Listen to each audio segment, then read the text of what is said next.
నమస్తే. నా పేరు Ramesh Kadari, high court advocate, Hyderabad, Telangana. Double registration జరిగినప్పుడు ఆ ఆస్తి ఎవరికి చెందుతుంది? డబుల్ రిజిస్ట్రేషన్స్ అనేటివి ఎప్పుడు జరుగుతాయి? ఒక ఆస్తులు ఈ మధ్యన డబుల్ రిజిస్ట్రేషన్ జరగడం అనేది చాలా ఎక్కువ జరుగుతుంది. ఒక కంపెనీ కొనుగోలు చేసిన తర్వాత ఒక వ్యక్తి ఏ అనే వ్యక్తి కొనుగోలు చేసిన తర్వాత ఆ ఆస్తిని మళ్ళీ ఇంకొక వ్యక్తికి అమ్మి డబుల్ చేసుకోవడం అనేది ఈ మధ్యన సర్వసాధారణం అయిపోయింది. సో ఇది జరగడం వల్ల మొదటిసారి కొన్న వ్యక్తులు, అలాగే రెండో వ్యక్తి ఎవరో ఒకరు ఈ ఈ యొక్క వ్యవహారం వల్ల నష్టపోవాల్సి వస్తుంది. లక్షల రూపాయలు పెట్టి కొనుగోలు చేసిన ప్లాట్లు కానీ, లక్షలు కొనుగోలు చేసిన వ్యవసాయ భూములు కానీ, 2 సార్లు రిజిస్ట్రేషన్ జరిగినట్లయితే, ప్లాట్లు 2 సార్లు రిజిస్ట్రేషన్ జరిగినట్లయితే ఆ ప్లాట్ ఎవరికి వస్తుందా అనేటువంటి తర్జనలో కోట్ల చుట్టూ తిరగడంలోనే చాలా కాలయాపన చేయడం జరుగుతుంది. కాబట్టి ఇలాంటి జరగకుండా ఉండడం కోసం మనం ఈ యొక్క డబుల్ రిజిస్ట్రేషన్ అనేది మనం ఏ విధంగా ఎదుర్కోవాలంటే కూడా మనం ఈ వీడియోలో మనం క్లియర్గా తెలుసుకుందాం. ఒక వ్యక్తి డబుల్ రిజిస్ట్రేషన్ చేసినప్పుడు అనగా ఏ అనే వ్యక్తి బి అనే వ్యక్తికి ప్లాట్ అమ్మాడు, అలాగే సి అనే వ్యక్తికి కూడా ప్లాట్ అమ్మాడు. ఏ అనే వ్యక్తికి బి అనే వ్యక్తికి ప్లాట్ అమ్మినప్పుడు ఆ యొక్క ప్లాట్ను రిజిస్ట్రేషన్ కూడా చేయించాడు, కానీ మ్యూటేషన్ చేయించుకోలేదు. అప్పుడు బి అనే వ్యక్తి యొక్క డీటెయిల్స్ ఎప్పుడైతే రిజిస్ట్రేషన్ ఆఫీసులో అమ్మినప్పుడు మ్యూటేషన్ కాలేదో రెవెన్యూ రికార్డులలో ఆ యొక్క క్లియర్గా ఉండదు. అంటే బి అనే వ్యక్తి యొక్క రికార్డు రెవెన్యూ రికార్డులో ఉండదు. ఈ రెవెన్యూ వ్యక్తి ఉండకపోవడం వల్ల మళ్ళీ ఆ యొక్క ఓనర్షిప్ అనే ఏ వ్యక్తిని చూపిస్తుంది. అప్పుడు ఏ అనే వ్యక్తి మోసపూరితమైన ఆలోచనతో సి అనే వ్యక్తికి కూడా అమ్మకానికి అవకాశం ఏర్పడ్డది. అప్పుడు సి అనే వ్యక్తి కూడా కొనుగోలు చేస్తాడు.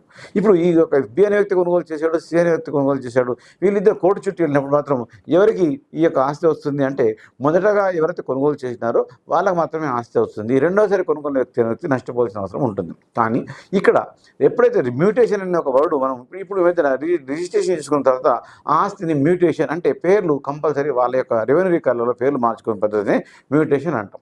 ఏ అనే వ్యక్తి బి అనే వ్యక్తికి అమ్మినప్పుడు బికి మ్యూటేషన్ చేసుకున్నట్లయితే సి అనే వ్యక్తికి అమ్మడానికి ఛాన్సే లేదు. ఎందుకంటే అక్కడ రెవెన్యూ రికార్డులలో ఏ అనే వ్యక్తి పేరు లేకుండా బి అనే వ్యక్తి పేరు ఉంటుంది. కాబట్టి ఏ అనే వ్యక్తి ఎట్టి పరిస్థితుల్లో ఆ ప్లాట్ని అమ్మడానికి వీల్లేదు. కానీ బి అనే వ్యక్తి మ్యూటేషన్ చేసుకోకపోవడం వల్ల ఆ యొక్క ప్లాటు రిజిస్ట్రేషన్ ఏ వ్యక్తి బి వ్యక్తికి చేసినప్పటికీ అది అలాగే ఉండడం వల్ల ఏ వ్యక్తి యొక్క ఓనర్ని చూపించినప్పుడు సి వ్యక్తికి అమ్మడం జరుగుతుంది. సి వ్యక్తి ఒకవేళ మ్యూటేషన్ చేసుకున్నట్లయితే బి వ్యక్తి మ్యూటేషన్ చేసుకోకున్నట్లయితే ఈ యొక్క కోర్టు రికార్డు ప్రకారం సి వ్యక్తి ఓనర్ అయ్యే అవకాశం ఉంటుంది. కానీ ఎట్టి పరిస్థితుల్లో ఎక్కువ మట్టుకు మాత్రం మొదట కొనుగోలు చేసిన వారే ఓనర్గా కోర్టులు చాలా మటుకు ప్రకటించడం జరుగుతుంది. సో కాబట్టి మనం ఎప్పుడు కూడా మోసపోకుండా ఉండడం కోసము మనం ప్లాట్ కొనుగోలు చేసిన తర్వాత మ్యూటేషన్ అనేది చేసుకోవడం అనేది తప్పనిసరిగా భావించి దాన్ని కూడా ఒక తప్పని ప్రక్రియగా భావించినట్లయితే జరుగుతుంది. ఇప్పుడు భూభారతి వచ్చిన తర్వాత మనకు ఎప్పుడైతే రిజిస్ట్రేషన్ చేసుకుంటామో రిజిస్ట్రేషన్తో పాటు మ్యూటేషన్ కూడా వాళ్ళే చేసిస్తున్నారు. అంటే చాలా మటుకు ప్రాబ్లమ్స్ ఈ యొక్క డబుల్ రిజిస్ట్రేషన్ అనే ప్రాబ్లం తగ్గుతుంది. ఫ్యూచర్లో డబుల్ రిజిస్ట్రేషన్స్ అనేవి ఉండవు. ఎందుకంటే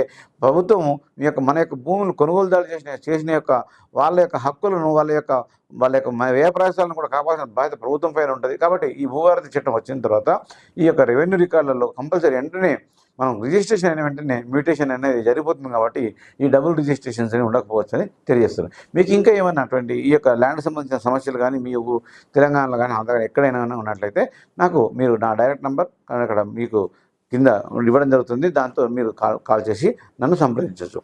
మీరు ఇంకా మీ ఫ్రెండ్స్కి తెలియజేయడం కోసం ఈ వీడియోని షేర్ చేయండి, సబ్స్క్రైబ్ చేయండి. Thank you.